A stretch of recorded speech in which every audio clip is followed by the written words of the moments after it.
Saludo cordial para todos en el nombre del Señor Jesucristo. En esta ocasión voy a presentarles una serie de enseñanzas que tienen que ver con el Evangelio.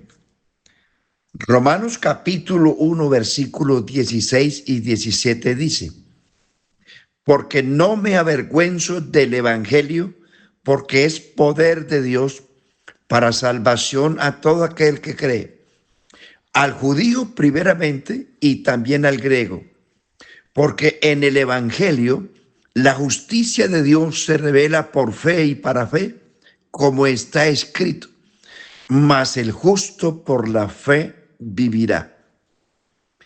El Evangelio tiene una serie de enseñanzas, de características muy importantes, que es importante tratar de explicar algunas de ellas. Usted sabe, como buen lector de la Biblia y como buen oyente, como cristiano, sabe que la palabra evangelio significa buenas nuevas. Pero es importante distinguir las diferentes etapas en que el evangelio ha sido predicado. Para esta ocasión, voy a resumirlo en 4 lecciones. Primero, ¿por qué creo en el evangelio? 40 razones por las cuales yo creo en el evangelio. Segundo, ¿qué es el evangelio del reino de los cielos? ¿Quién lo predicó?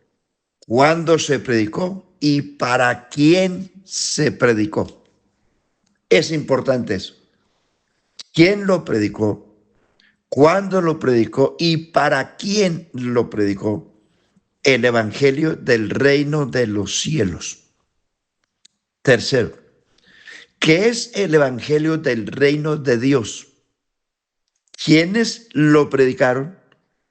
¿Cuándo lo predicaron? ¿Y para quiénes? Y cuarto, ¿qué es el evangelio eterno? ¿Quiénes lo van a predicar? ¿Cuándo lo van a predicar? ¿Y para quiénes?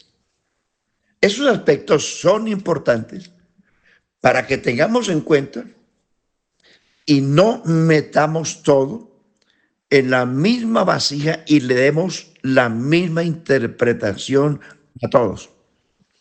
No todo lo que la Biblia dice corresponde a la iglesia. A la iglesia solo corresponde el 25% de sus escritos, y el otro 75% corresponde a otras dispensaciones.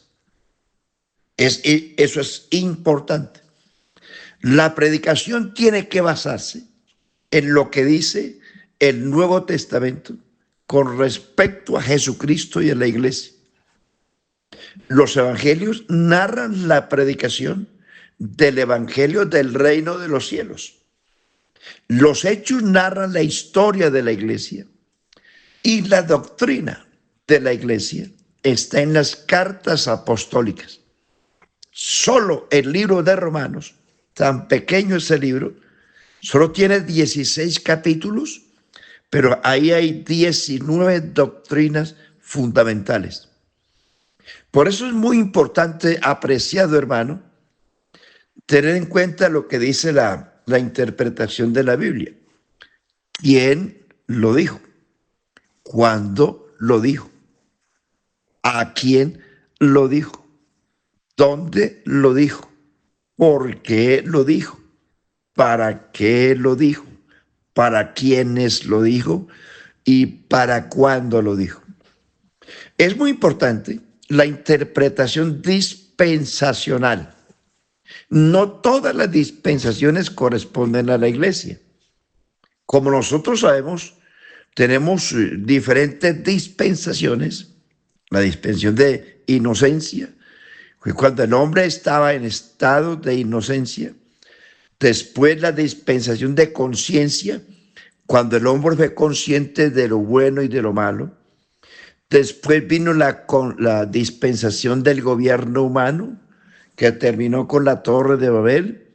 Después vino la dispensación patriarcal, también se le llamó la dispensación de la promesa.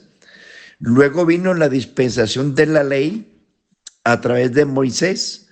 Esa terminó en la cruz.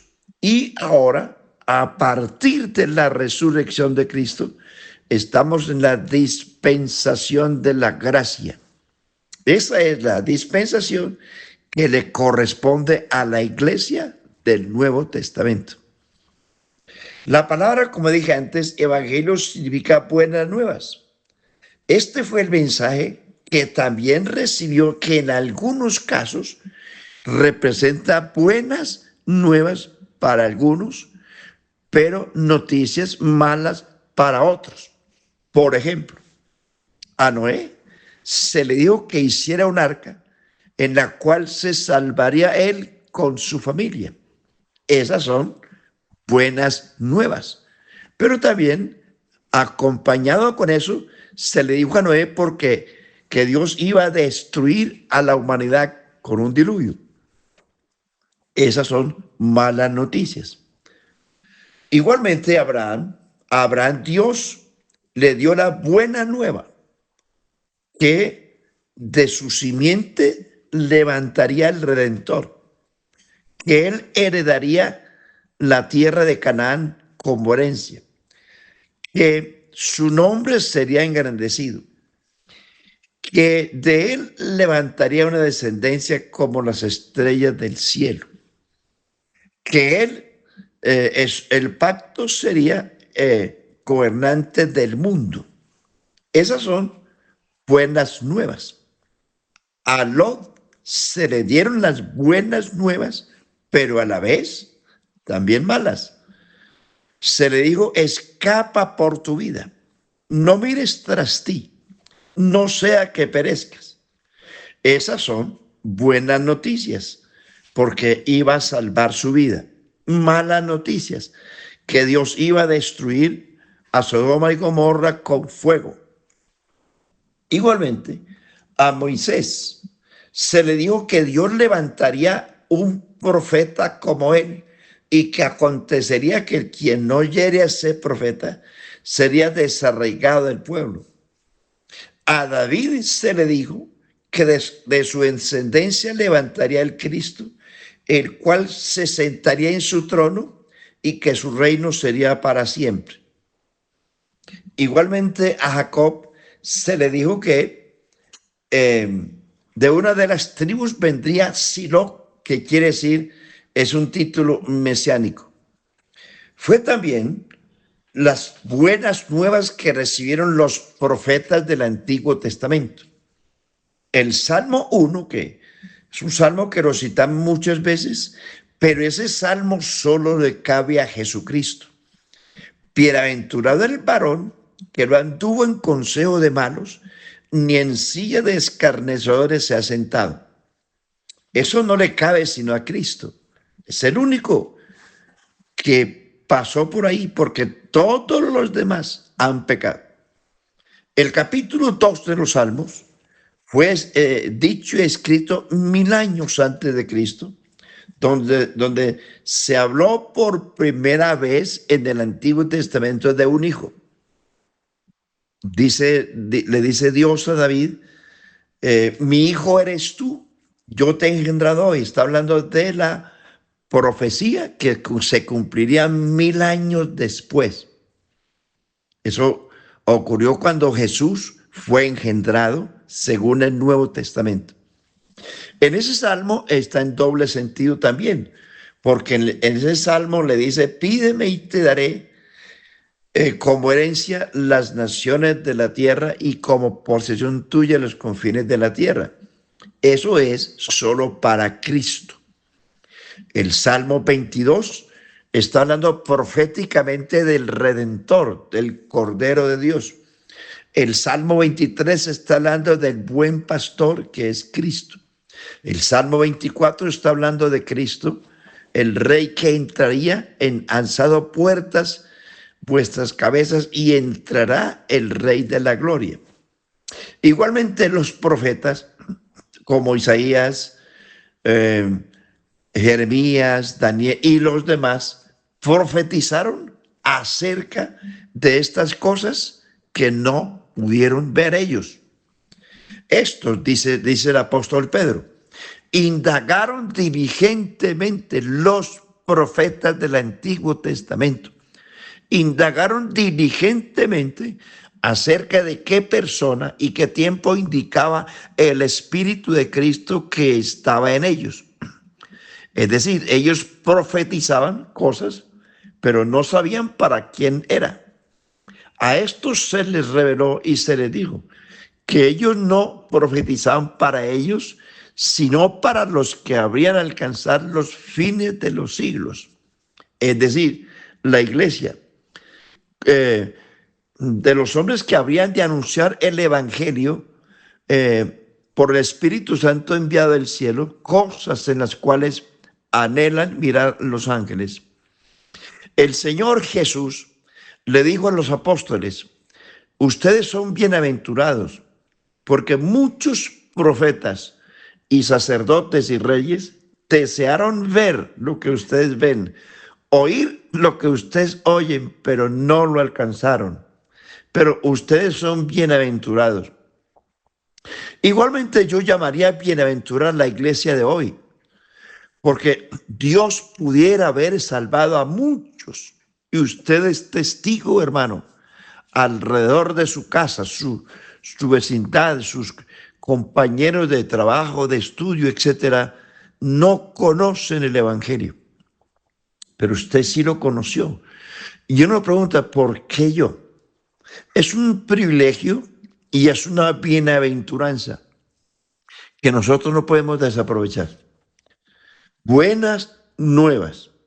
Igualmente, ya en el Nuevo Testamento encontramos que la revelación final, total y la más grande de toda la historia de la humanidad. Un ángel viene donde José.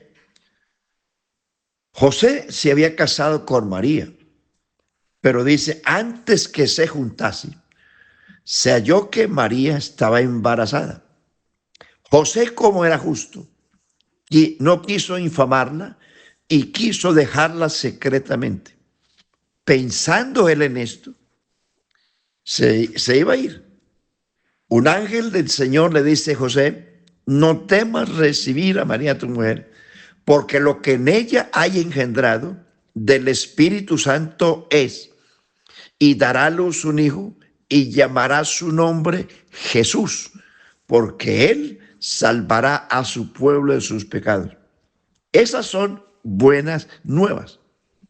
Todo esto aconteció para que se cumpliese lo dicho por el profeta cuando dijo: he aquí la Virgen concebirá y dará a luz un hijo y llamará su nombre Emmanuel, que traducido es Dios con nosotros. Igualmente, el ángel viene donde María. Entonces le dice el ángel a María: has hallado gracia delante de Dios.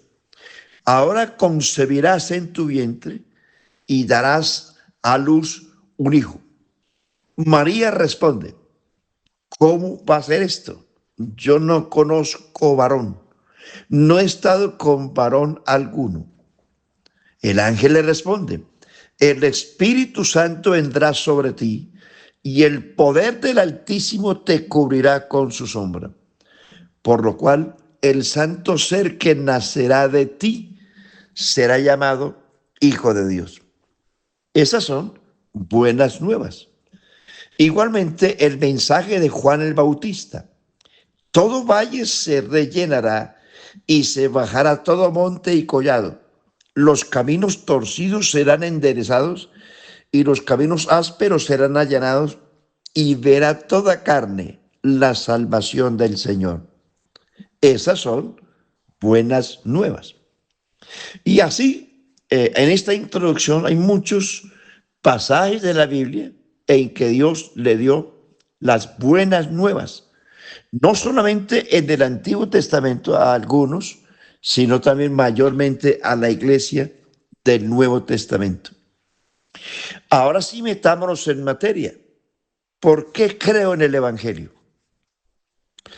Históricamente, la gente, la religión ha criticado al pueblo evangélico y los han tildado de muchas maneras. Nos han llamado luteranos, los han llamado apartados, los han llamado herejes, etcétera. Muchos títulos nos han dado por ser cristianos evangélicos. Pero entonces, hoy día, antes, ustedes recuerdan las personas más antiguas, la Biblia la leían en latín y los servicios religiosos los daban los ministros de espaldas al pueblo. Todo era en otro idioma para que la gente no conociera ni entendiera el Evangelio. Mi abuelo materno leía la Biblia mucho tiempo, todo el tiempo, porque él no era religioso, no era ni cristiano ni católico. Pero cuando el ministro, el cura del pueblo se dio cuenta que mi abuelo leía la Biblia, fue y se la quemó en el patio de la casa.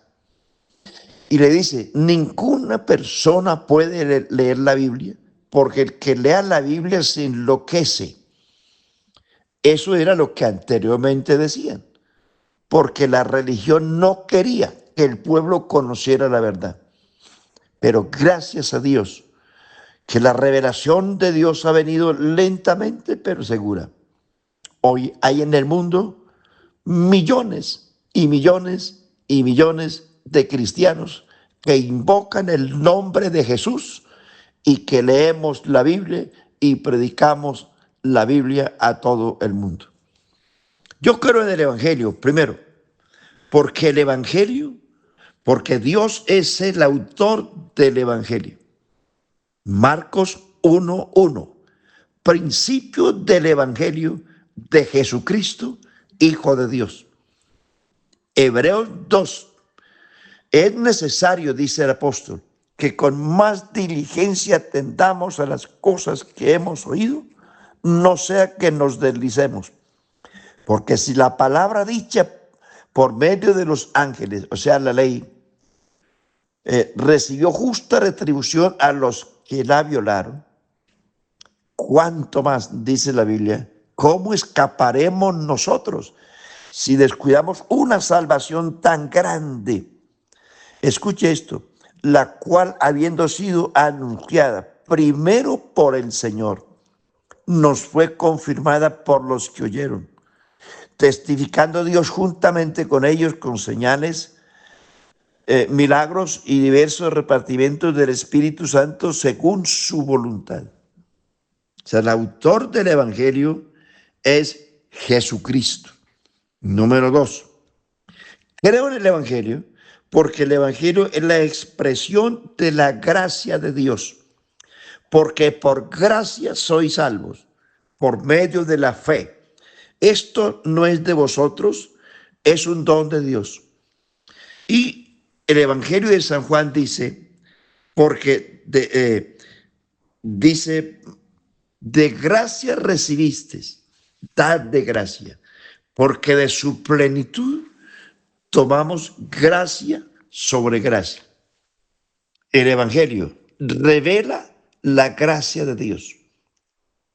Tercero, creo en el Evangelio, porque el Evangelio me exige a mí creer y permanecer hasta el final. Marcos 16:15.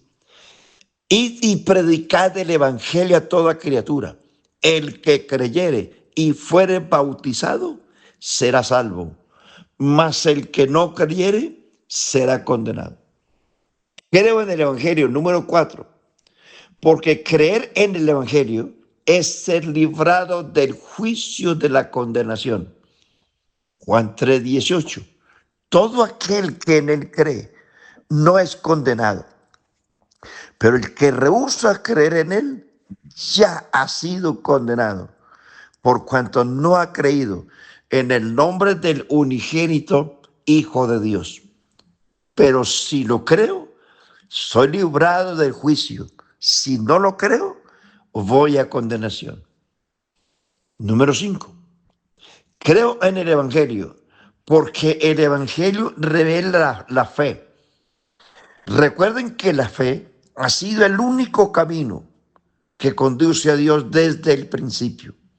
Por la fe, Abel, Enoc, Noé, Abraham, Isaac, Jacob, Moisés, Israel, Josué, David y todos los del Antiguo Testamento se caracterizaron porque creyeron.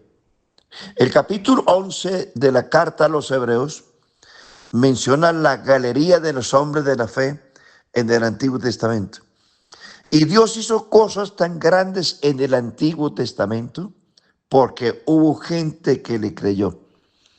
Dios puede hacer cosas grandes hoy como ayer si hay gente que le crea. Entonces el Evangelio revela la fe, revela la justicia, porque en el Evangelio la justicia de Dios se revela por fe y para fe, como está escrito, el justo por la fe vivirá. La salvación no depende de las obras de caridad, no depende de las indulgencias como la religión ha enseñado, no depende de los rituales a la que el mundo está esclavo por causa de la religión. Anteriormente se nos había enseñado que había un purgatorio y que había un limbo, que el limbo era para los niños que morían sin ser bautizados. ¡Qué error! Y que el purgatorio era para la gente que no era tan buena ni tan mala y que luego iban a un fuego que los iba purificando lentamente hasta que la Virgen los sacara. Eso es pura mentira, pura carreta de la religión. El Evangelio es uno solo, amigo. La salvación no necesita otro sacrificio. Si para usted el sacrificio de Cristo en la cruz no vale y hay que agregarle el fuego lento del purgatorio, estás equivocado. Entonces, ¿quiere decir que Dios se equivocó? No, Señor.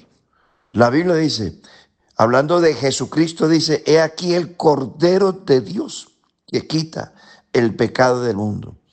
En el Antiguo Testamento, la sangre de los corderos y de los machos cabríos expiaba el pecado de Israel. En este caso, los cubría. En el Nuevo Testamento, no cubre el pecado. La sangre de Cristo no cubre el pecado. La sangre de Cristo nos limpia de todo pecado, que es distinto a cubrirlo. Una cosa es un paliativo para una enfermedad, pero otra cosa es curar la enfermedad. La sangre de Cristo cura el pecado, limpia el pecado, destruye el pecado. Número 6. Creo en el Evangelio porque es el mensaje que Cristo predicó y ordenó que se predicara al mundo. Marcos 1, 14 y 15. Después que Juan fue encarcelado, Jesús vino a Galilea predicando el evangelio del reino de Dios, diciendo, el tiempo se ha cumplido, el reino de Dios ha llegado, arrepentíos y creed en el evangelio. Entonces, Jesucristo fue quien ordenó, es el autor del evangelio y ordenó que se predicara el evangelio. 7. Creo en el Evangelio porque es el mensaje prometido en las Sagradas Escrituras. Dice el Señor después de la resurrección a los apóstoles, así está escrito. Y así fue necesario que el Cristo padeciese y resucitase de los muertos al tercer día, y que se predicase en su nombre el arrepentimiento y el perdón de pecados en todas las naciones, comenzando desde Jerusalén. El apóstol Pablo en Romanos 1:2 dice, Pablo, apóstol, apartado para el evangelio de Dios. Oiga, el evangelio de Dios, que él había prometido por sus profetas en las Sagradas Escrituras. En las Sagradas Escrituras, acerca de Cristo y su evangelio. Es el evangelio prometido, pero cumplido en Jesucristo. Número 8. Creo en el Evangelio porque es la palabra de Dios, dice el apóstol Pedro. Capítulo 1, versículo 23 de la primera carta de Pedro. Siendo renacidos, no de simiente corruptible, sino de incorruptible, por la palabra de Dios, que vive y permanece para siempre. Oiga, por la palabra de Dios. Hebreos 1:1, Dios, habiendo hablado en otro tiempo, de muchas maneras, a los padres por los profetas, hoy nos ha hablado por Jesucristo, a quien constituyó heredero de todo y por quien asimismo hizo el universo. Entonces, dice el que sostiene también todas las cosas. El cielo y la tierra pasarán, pero mis palabras no pasarán. Número 9. Creo en el Evangelio, porque el Evangelio es la palabra que creó. Juan 1:1. En el principio era el verbo era con Dios, el verbo era Dios. Todas las cosas por él fueron hechas y nada de lo que ha sido hecho fue hecho. En él estaba la vida y la vida era la luz de los hombres. En el mundo estaba, el mundo por él fue hecho, pero el mundo no le conoció. Y aquel verbo fue hecho carne y habitó entre nosotros y vimos su gloria como el unigénito del Padre. El Salmo 33, verso 6, por la palabra de Jehová fueron hechos los cielos y la tierra. Hebreos 11:3, por la fe entendemos haber sido constituido el universo por la palabra de Dios, de modo que lo que se ve fue hecho de lo que no se veía. Es decir, palabra creadora. En él, por él y para él fueron hechas todas las cosas. Número 10. ¿Por qué creo en el Evangelio?